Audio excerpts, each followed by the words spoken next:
थोड़ा सा चेतन हो जाइए, हाथों को ऐसे कर लीजिए, आगे थोड़ा घर्षण कीजिए।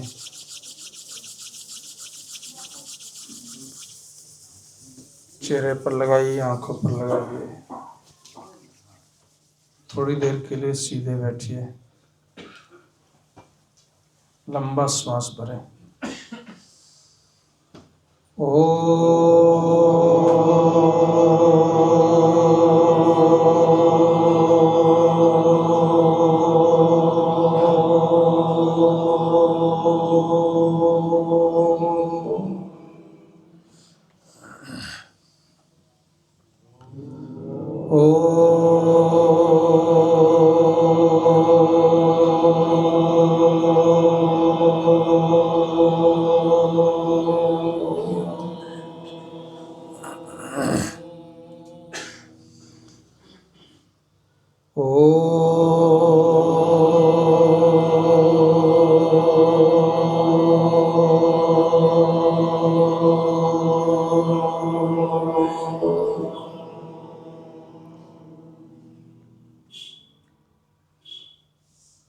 अग्न आया हि वीतये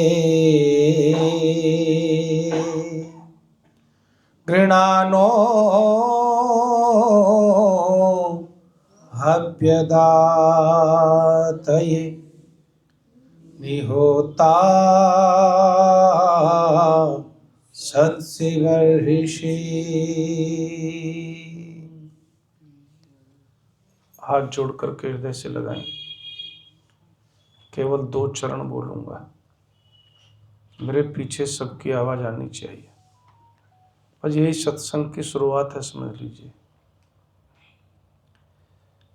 मैं तो तेरी शरण में आना ही चाहता हूँ। मैं तो तेरी शरण में आना ही चाहता हूँ। दूरी जो तुझ में मुझ में मिटाना ही चाहता हूँ।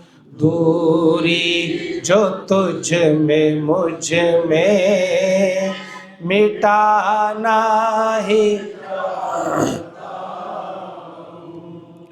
तेरी शरण में जो सुख दुनिया में कहाँ मिलेगा।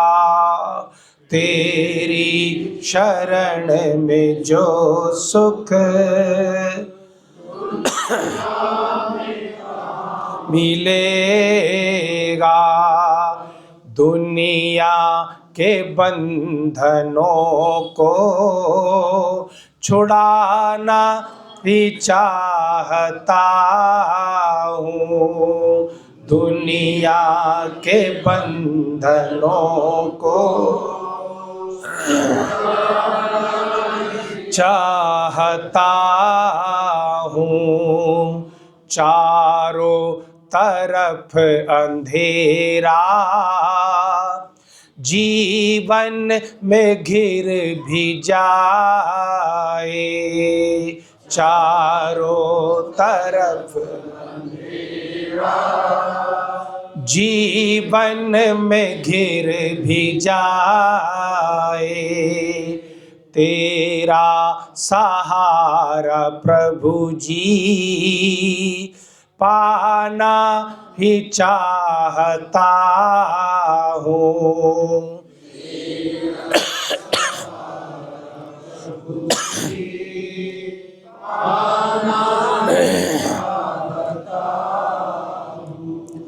भागा बहुत जगत में सुख चैन तो मिला ना। भागा में सुख चैन तो मिला। मैं जयेंद्र गीत तेरे गाना ही चाहता हूँ।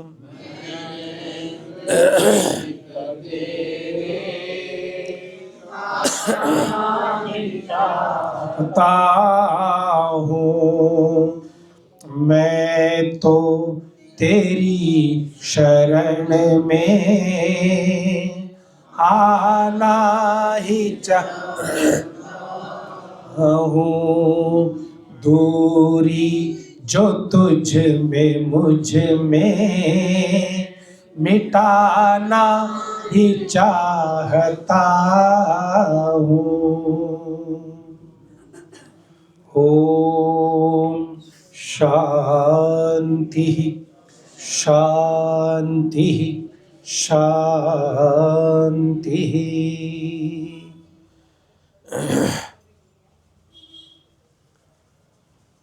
धीरे से आंखें खोल के और चेतन होकर के एकदम आंखें चमकते हुए चेहरा खिला हुआ। सत्संग का यही सबसे बड़ा प्रसाद और वरदान होता है। और आपके स्नेह प्रेम आशीर्वाद की दृष्टि मेरे चेहरे पर टिकी हुई। बस अब आंखें बंद नहीं करनी। अब तो कल भी मैंने समझा था सब कुछ खुला रखना है। आदर और सम्मान के योग्य हिसार समाज के प्रधान जी श्री धर्मवीर बत्रा जी, आदर और सम्मान के योग्य उनके दाहिने हाथ डॉक्टर रमेश बाबा जी जो प्रधान हैं, समादरणीय पूरा प्रवचन मुझे लगता है मंत्री महोदय ने कल का पूरा याद कर लिया, पूरी समरी आपके सामने प्रस्तुत कर दी। सम्माननीय कमला आर्या जी, समादरणीय कोषाध्यक्ष जी, समादरणीय लक्ष्मण दास जी, बहुत ही सौम्य व्यक्तित्व के स्वामी समादरणीय जयवीर वैदिक जी, मेरे सामने बैठे हुए समादरणीय सत्यपाल आर्य जी। इनकी एक बहुत अद्भुत विशेषता है, जब जब भी जहाँ जहाँ भी मैं मिला, बिना कहे बिना अनुरोध किए गुरुकुल के लिए अपने आप, पता है गुरुकुल चलाते हैं तो गुरुकुल चलता कैसे जानते हैं, अपने आप सहयोग दे जाते हैं। उपस्थित भद्र पुरुषों वंदनीय मातृशक्ति, बहुत सुंदर ये समय है, लेकिन समय निर्धारित जो किया है ना वो थोड़ा सा कम रह जाता है। 2-4-5 मिनट तो आप लोग ले लेते हैं मेरे, लेकिन जो समय है उसका थोड़ा सा आनंद लीजिए। बहुत सुंदर गीत सुने आपने अभी वीरेंद्र जी से, नरेंद्र जी से बहुत सुंदर गीत सुने, सारे सत्संग के भजन थे। यानी कि सत्संग की महिमा तो आपको भजनों में सुन ली आपने, लेकिन सत्संग जीवन का अंग कैसे बनेगा, कैसे वो आचरण में उतरेगा, क्या दृष्टिकोण चाहिए, कैसा उसका रंग चढ़ेगा, बस ये पता चल जाए तो फिर जीवन, बोलिए, सत्संग के लिए लालायित होता है इंसान। देखिए, सही बात यह है कि बहुत सुंदर एक बात कही कि सत्संग जो है साधु पुरुषों के सत्संग से सत्य का ज्ञान होना चाहिए। ऋषि दयानंद सरस्वती ने ये परिभाषा एक दी है साहब। एक इसलिए कह रहा हूँ कि बहुत सारी परिभाषा ने ऋषि ने इस तरह की दी है, लेकिन सही बात तो यह है कि सत्य को कोई जानना नहीं चाहता, सत्य का कोई संग करना नहीं चाहता। एक मुझे किसी साधु ने, चाहे वो काल्पनिक थी यथार्थ थी, घटना सुनाई जयवीर जी, और उस घटना से मुझे बड़ा कुछ सीखने को मिला। वो साधु कहता है, जरा ध्यान से सुनते चलिएगा, कभी कभी व्यंग में सारी बात समझ में आ जाती है जो घंटों में नहीं आती। वो कहता है कि मैं कनाडा चला गया, किसी ने बुला लिया कि भाई यहाँ पर आकर के वेद प्रचार करो, यहाँ भी जरूरत है, चला गया। कहता हुआ वेद प्रचार तो एक ही दिन होता है, बाकी दिन रेस्ट चलता रहता है, अब कहाँ समय पास करे, आदमी दिखता नहीं, तो कहते हैं कि पार्कों में घूमने आदमी चला जाता है। जो हमारे बुजुर्ग अपने बच्चों के पास जाते हैं वो भी अक्सर आकर के अपनी कहानियाँ यही सुनाते हैं कि जी पार्कों में जो है चले जाते हैं, वहाँ पर समय निकालते हैं। हमारे यहाँ एक माता जी थी, उनके बच्चे अमेरिका में हैं, अब तो वो चल बसी 94 साल की। तो वानप्रस्थ आश्रम हमने आर्य समाज में छोटा सा बना रखा, उसमें वो रहती थी। तो वो आकर के कहती थी कि आचार्य जी दिन तो जो है वो वहाँ कट भी जाते, जो है दिन तो भारत का बहुत अच्छा है, रात वहाँ की अच्छी है। कहते वहाँ दिन काटना बड़ा मुश्किल काम है साहब। और भारत में दिन, वो आके 2-2 वर्ष यहाँ रह के जाती थी और 1 वर्ष वहाँ रहती थी, 2 वर्ष आश्रम में रहती थी। तो जीवन में हम सब वहाँ देखते हैं वहाँ की परिस्थितियाँ हैं। तो कहते हैं कि एक बुजुर्ग भी जो है उसने क्या किया कि वो भी पार्क में चला गया। अब दोनों ही हरियाणा प्रांत के थे। देखिए इतनी दूर जाकर के प्रांत का कोई व्यक्ति मिल जाता ना तो ऐसा लगता है जैसे घर का ही कोई आदमी मिल गया हो साहब। 7 समुंदर पार जाके कोई व्यक्ति मिल जाता है तो घर का व्यक्ति प्रतीत होता है। अब दोनों में बातचीत होने लगी, परिचय हुआ, कहाँ के हो? हरियाणा का हूँ, मैं भी हरियाणा का हूँ। तो बातचीत में पूछा कि ये बात बताओ, पहले तो जो बाबा था हरियाणा का बच्चों के पास मिलने गया था, उसने अपने खूब परिचय दिया, खूब गपशप हुई। फिर उसने पूछा बाबा चलो मैं तो अपने बच्चों के पास मिलने आया हूँ, तो यहाँ क्या करने आया ये बता, यहाँ तुम्हारा क्या काम है? तो कहता है कि बस जी मैं भी ऐसे ही आ गया घूमते फिरते, वेद का प्रचार करने के लिए, सत्संग करने के लिए।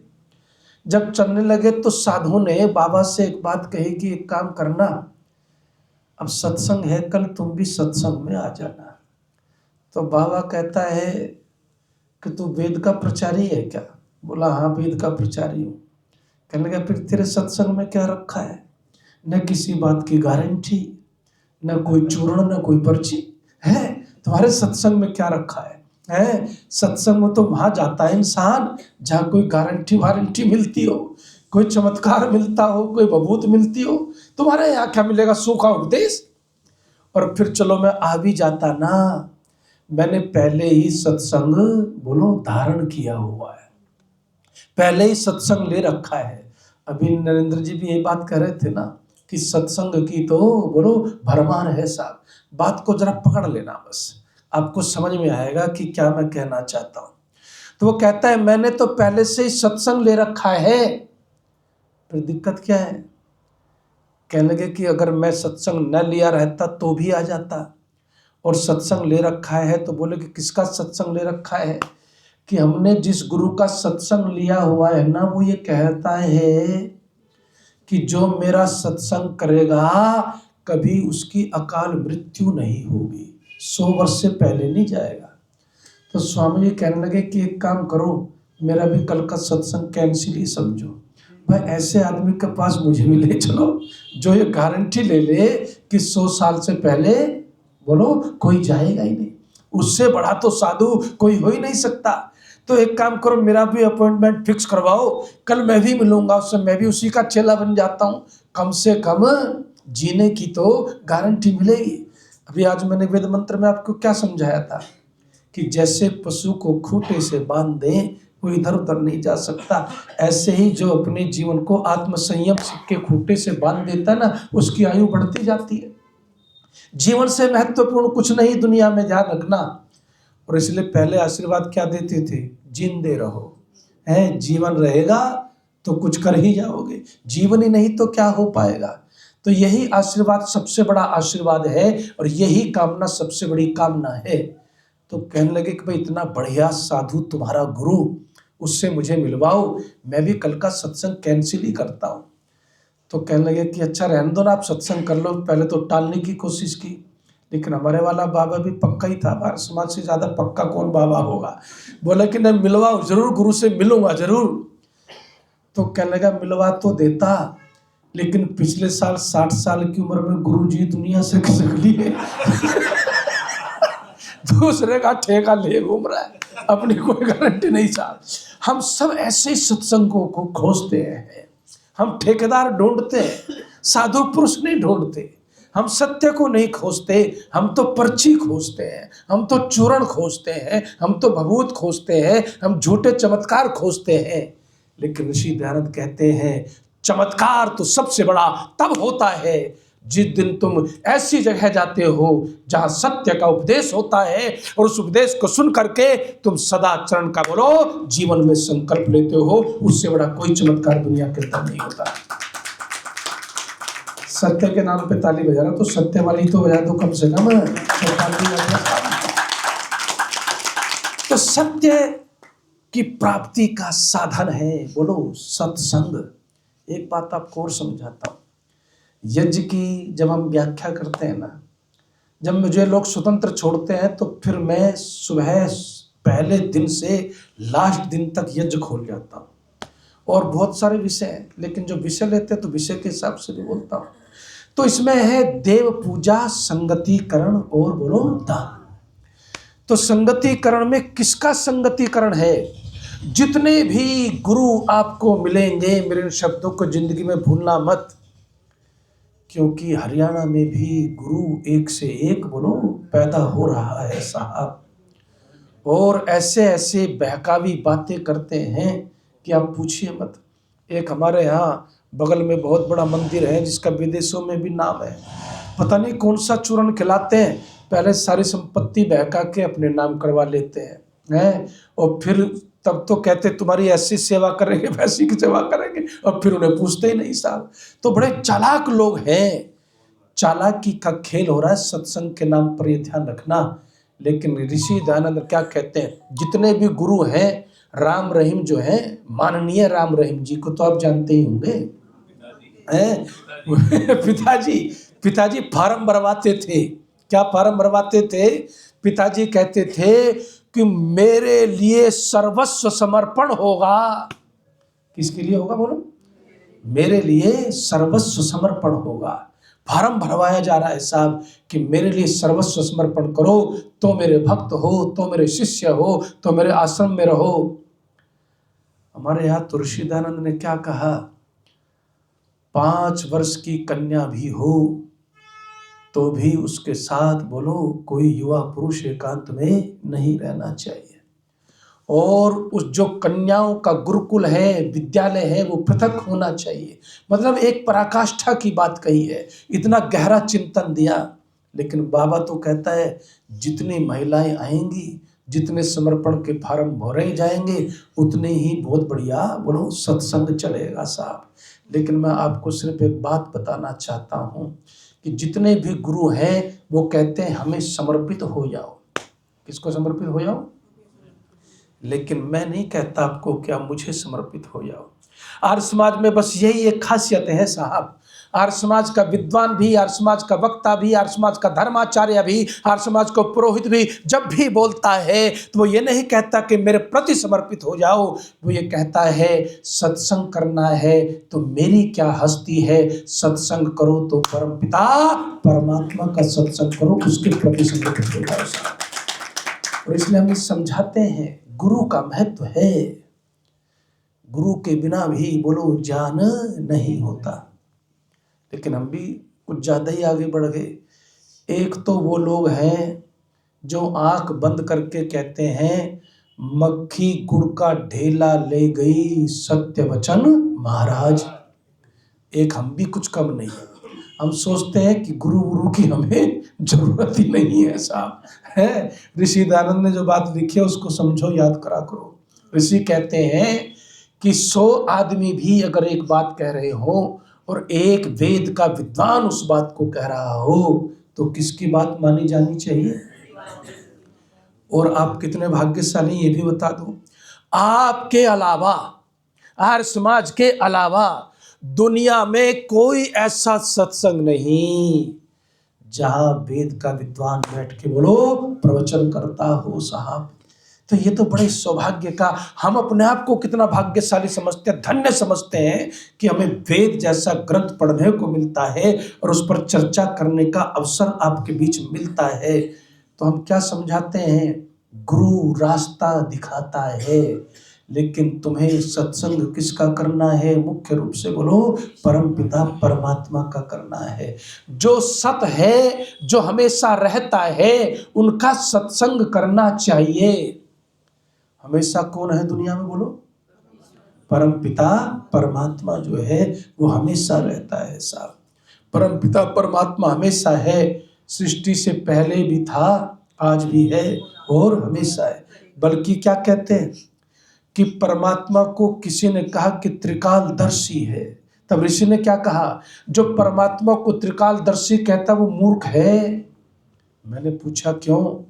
तो सत्या प्रकाश में ऋषि लिखते हैं कि परमात्मा का तो एक ही काल होता है, वर्तमान काल, क्योंकि जो पहले ना हो और आगे होगा, अब ना हो, तो उसके 3 काल बनते हैं। परमात्मा का तो एक ही काल है बोलो, वो हमेशा रहता है साहब। और ध्यान रखना, परमात्मा का सत्संग करो, परमात्मा को जानो।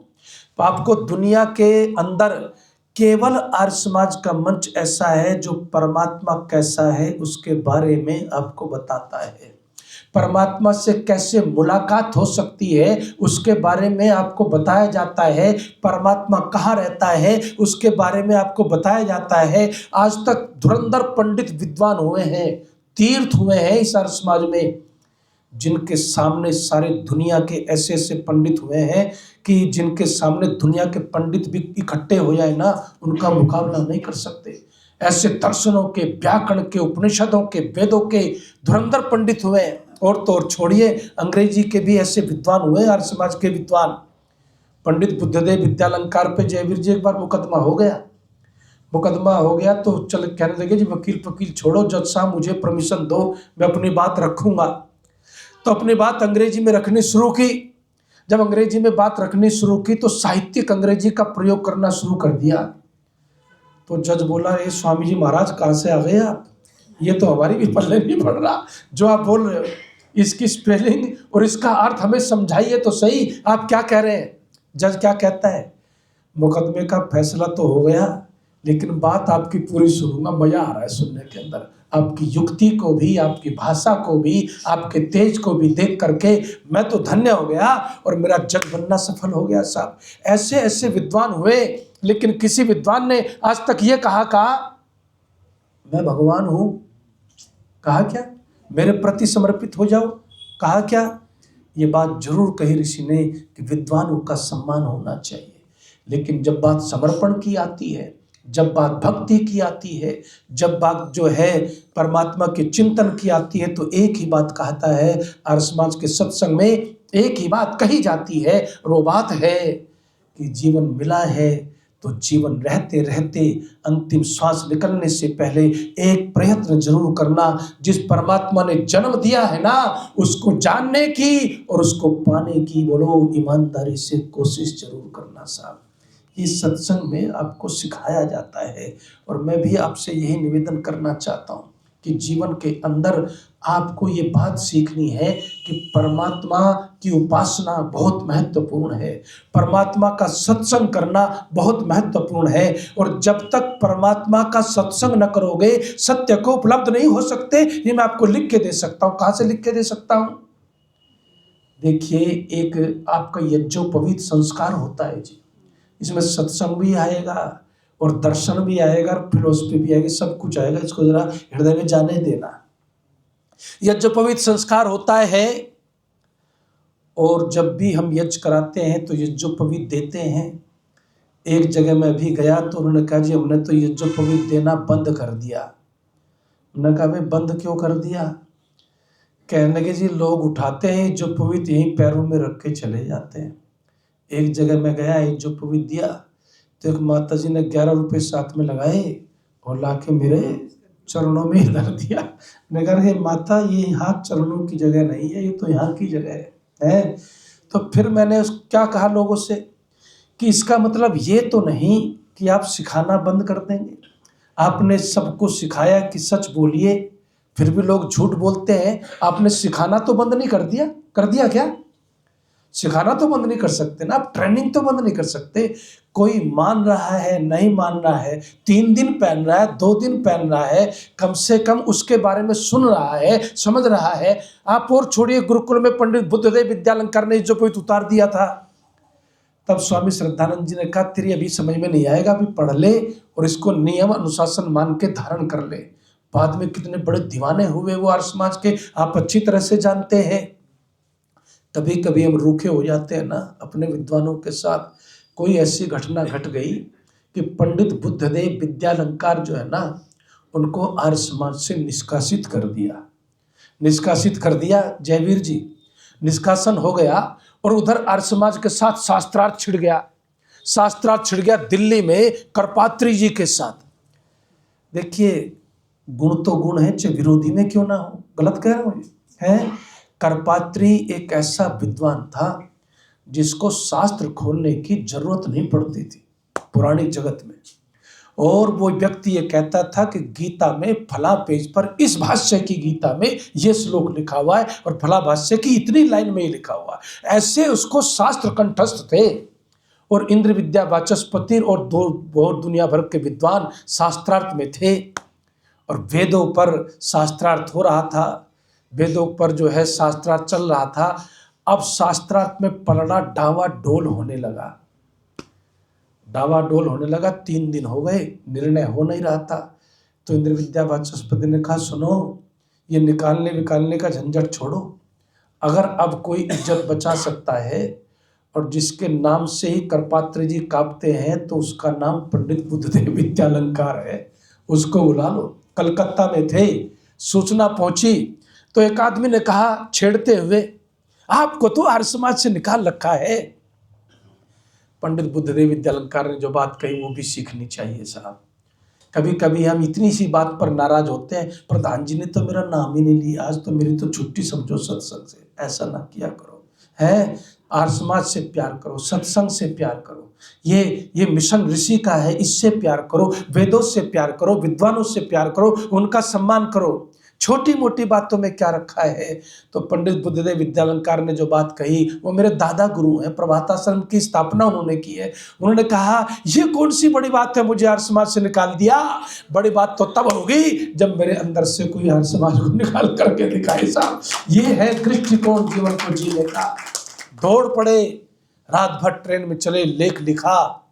और जैसे पता चला कि पंडित बुद्धदेव विद्यालंकार आ रहे हैं, तो पंडित बुद्धदेव विद्यालंकार का नाम सुनते ही करपात्री जी ने कहा बाथरूम जा रहा हूं मैं, अभी आता हूं। फिर तो बैठ के गाड़ी में ये चार वो जब वो वापिस ही नहीं आए। धीरे धीरे उनके सब चले गए साहब। ऐसे ऐसे विद्वानों ने भी ये नहीं कहा कि हम भगवान हैं या उनका अवतार है, क्योंकि भगवान का कोई अवतार बोलो नहीं होता, उसका कोई चित्र रंग रूप नहीं होता। खैर ये चर्चा करेंगे, शाम को थोड़ी सी करेंगे। लेकिन इस समय मैं आपको जो चीज बता रहा हूं कि परमात्मा के सत्संग करने से, इस समय जो आप यज्ञशाला में बैठे हैं, मैं बोल रहा हूं, लेकिन चर्चा किसकी है बोलो तो सही, ईश्वर की चर्चा है साहब। उसका संग हो रहा है, उसका सत्संग हो रहा है, वहां उससे मिलने की कुछ ना कुछ तैयारी तो हो रही है ना। अब क्या होता है, कहते हैं बड़ा बाजार में गया था मैं, तो बड़ा बाजार में एक पटवारी हुए हैं, हरियाणा के ही फूल सिंह पटवारी। तो आर्य समाज बड़ा बाजार की ये घटना है कि बड़ा बाजार में यज्ञ हो रहा था। तो जैसे आप लोग भी बुलाते रहते हैं, अभी हमारे जयवीर जी सबको प्रेरणा करते हैं कि आ जाओ भाई यजमान बन जाओ, है। और मेहनत करते हैं, सब लोग मिलकर मेहनत करते हैं। प्रधान जी के मार्गदर्शन में लोग आते हैं, जुड़ते हैं, बुलाते भी हैं कि नए लोगों को बुलाएं, प्रतिष्ठित आदमी। और जिस जमाने की घटना है, उस समय पटवारी से प्रतिष्ठित आदमी तो कोई होता ही नहीं था साहब। तो पटवारी साहब आ गए यज्ञ में, और यज्ञ में यज्ञोपवीत दे दिया। आचार्य जी ने यज्ञोपवीत दे दिया, और यज्ञोपवीत देने के बाद एक बात कही कि यज्ञ करो। यज्ञ कर लिया। अब आचार्य जी को थोड़ा जल्दी थी, जैसे हमारे जयवीर जी को कल जल्दी थी, निकल लिया, हवन कराना होगा कहीं, है तो जल्दी थी, उन्हें भी कहीं जाना था। कई बार हम ऐसे फंसे होते हैं, एक के बाद मैं पहली जगह कहता हूँ भाई अगर तूने लेट कर दिया ना तो सबका काम खराब करेगा तेरे चक्कर में, तो समय पे कर ले।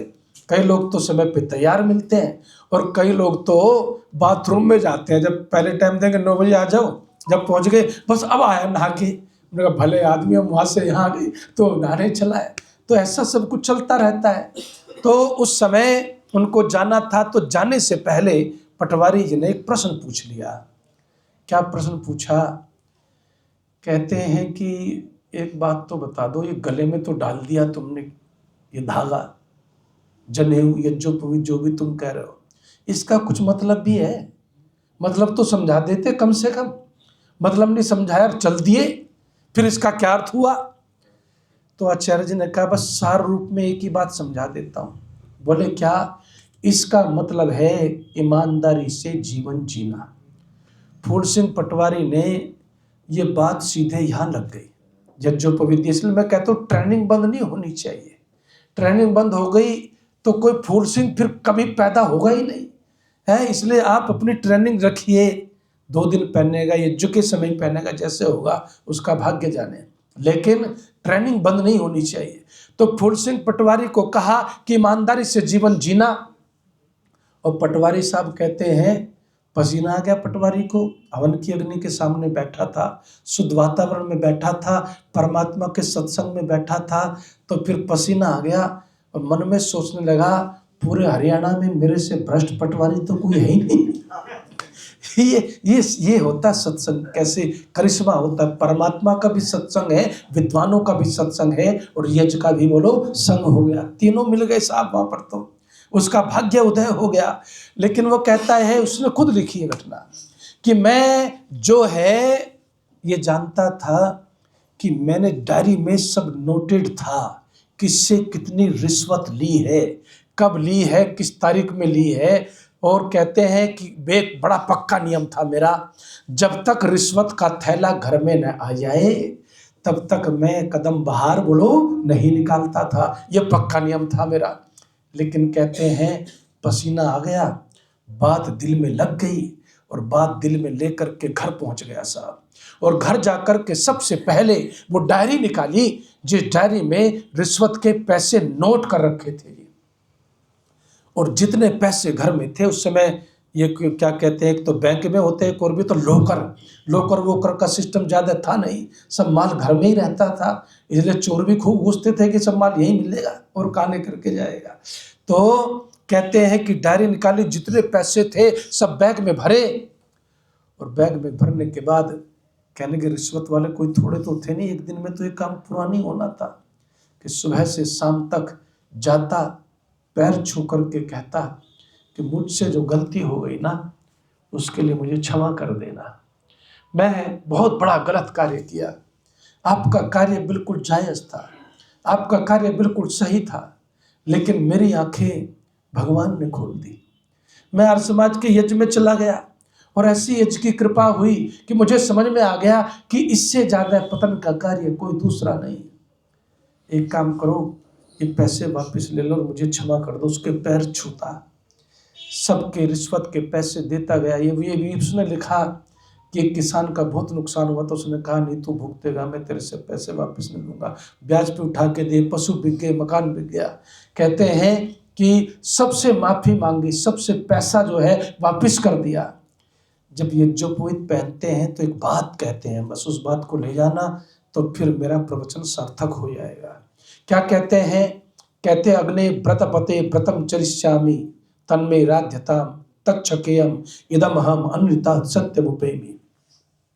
कहते हैं कि परमपिता परमात्मा में अग्नि की तरह से व्रतपति बनना चाहता हूं, मैं भी सत्य के रास्ते पर चलना चाहता हूं, मैं भी न्याय के पथ पर चलना चाहता हूं, लेकिन परमात्मा केवल मेरे चाहने से कुछ ना होगा। क्या भक्ति है, इसको कहते हैं भक्ति।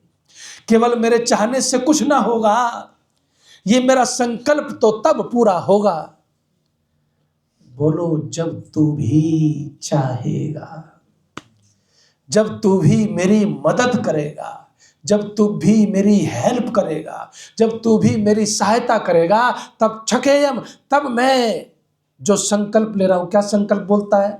इदम हम अनृता सत्यमुपेमि, मैं झूठ से असत्य के सत्य की तरफ जाने का संकल्प लेता हूं। या तो दो दो विद्वान बैठे हुए हैं, ये जानते हैं कि 5 जो व्रत के मंत्र हैं, अग्नि की तरह बनने का, सूर्य की तरह बनने का, वायु की तरह बनने का, सब में एक बात कॉमन है। क्या कॉमन है? इदा महामनृता सत्यमुपैमी, मैं असत्य से सत्य की तरफ जाना चाहता हूं। और इसलिए तो आचार्य जी ने बात को यूं ही थोड़ी हवा में कह दी, इसलिए तो कही कि ये जो पवित्र लिया है तो इसका मुख्य उद्देश्य है ईमानदारी से बोलो जीवन को जीना। इसी वाक्य के आधार पर कही गई साहब। लेकिन भक्त क्या कहता है? भक्त कहता है सत्य मुझे प्रिय तो है, सत्य पर चलना भी चाहता हूं, लेकिन कोई प्रलोभन मेरा रास्ता रोक लेता है, कुछ अड़चने आ जाती हैं, कहीं लोभ में, कहीं द्वेष में, कहीं ईर्ष्या में, कहीं किसी और कारण से मैं भटक जाता हूं सत्य के रास्ते पर। परमात्मा इसलिए कहता है कि मेरे चाहने से ना होगा, तेरे चाहने से बात पूरी बन जाएगी। और कहते हैं हे परमात्मा ऐसी कृपा करो मेरे ऊपर कि जो संकल्प मैं ले रहा हूं सत्य के रास्ते पर चलने का, वो संकल्प टूटने न पाए, बोलो वो संकल्प खंडित न होने पाए। और जब वह संकल्प पूरा होता है ना, तब मैं कहता हूं कि जीवन में सत्संग महिमा की बजाय तुम्हारे जीवन की महिमा बढ़ जाती है, तुम्हारा जीवन स्वयं महिमामय हो जाता है साहब। ये करिश्मा होता है। कोई फूल खिलता है जिसमें सुगंधी आती है, तुम्हारे चरित्र की महक दुनिया में फैलने लगती है। क्यों? क्योंकि सत्संग अब तुमसे दूर नहीं, सत्संग तुम्हारे चरित्र में बोलो सुगंधी बनकर के उतर आया है साहब। वो तब होता है जब आप कहते हैं परमात्मा से कि सत्य का संकल्प लिया, लेकिन ये संकल्प जो है तुम्हारी कृपा से पूरा हो सकता है, नहीं तो मेरी सामर्थ्य नहीं है। इसलिए आर्य समाज के सत्संग में आया करो। सबसे बड़ी दिक्कत क्या है? बस एक बात कह दो, समय से ऊपर जाना मुझे ठीक सा नहीं लगता। अभी तो बात जो है उसमें थोड़ी अग्नि पकड़ी है, लेकिन ठीक है, अग्नि पकड़ा जाए तो फिर तो आगे चलती रहती है। तो सबसे पहले छुट्टी किस बात की करता है इंसान? मेरे एक मित्र हैं, तो मैंने ये कह रखा है मंत्री जी जो सत्संग में ना आए, कभी बीमार भी होता है आदमी हालचाल पूछ लिया करो। किसी किसी का मैं ही पूछ लेता हूँ जिनसे ज़्यादा खुलापन सा होता। मैंने कहा भाई आज सत्संग में नहीं आए? बोलो आ तो जाता, मेहमान आ रहे हैं। मैंने कहा मेहमान कब आ रहे हैं? बोला शाम को 5 बजे। अरे मेहमान आएंगे 5 बजे, छुट्टी करके बैठ गया 8 बजे सत्संग की। तो मैंने कहा 1 घंटे में ही सब काम बिगड़ जाता क्या तुम्हारा? कोई भी बहाना हो, ठंड हो गई, ये हो गया, वो हो गया, ऐसा हो गया, वैसा हो गया, सबसे पहले किसकी छुट्टी करते हैं? बोलो सत्संग की छुट्टी करते हैं। लेकिन आज से इसको उल्टा कर दो, किसी भी काम की छुट्टी करना, लेकिन आज के बाद बोलो सत्संग की छुट्टी कभी मत करना, जब तक आपकी कोई बहुत बड़ी मजबूरी ना हो। सत्संग है जो आपकी आत्मा को उन्नति की तरफ लेकर के जाता है, आपके मन को उन्नति की तरफ लेकर के जाता है। आज जो हम यहाँ पढ़ रहे थे ना वेद मंत्र, इस वेद मंत्र में यही कहा है, अच्छी शिक्षा के, सत्पुरुष के सो के सत्संग से जो है अपनी आत्मा के बल को बढ़ाओ। आत्मा बलवान होती है, मन का बल बढ़ता है, तो जीवन कुछ का कुछ और होता चला जाता है। सबके जीवन में इस सत्संग का पुष्प खिले, आपका जीवन स्वयं सत्संग की महिमा से युक्त हो। आप ऐसे हो जाए सत्संग करते करते कि लोग आपका सत्संग करना चाहें। इन्हीं शुभकामनाओं के साथ समय की मर्यादा का ध्यान रखते हुए वाणी को विराम। ओम शांति शांति।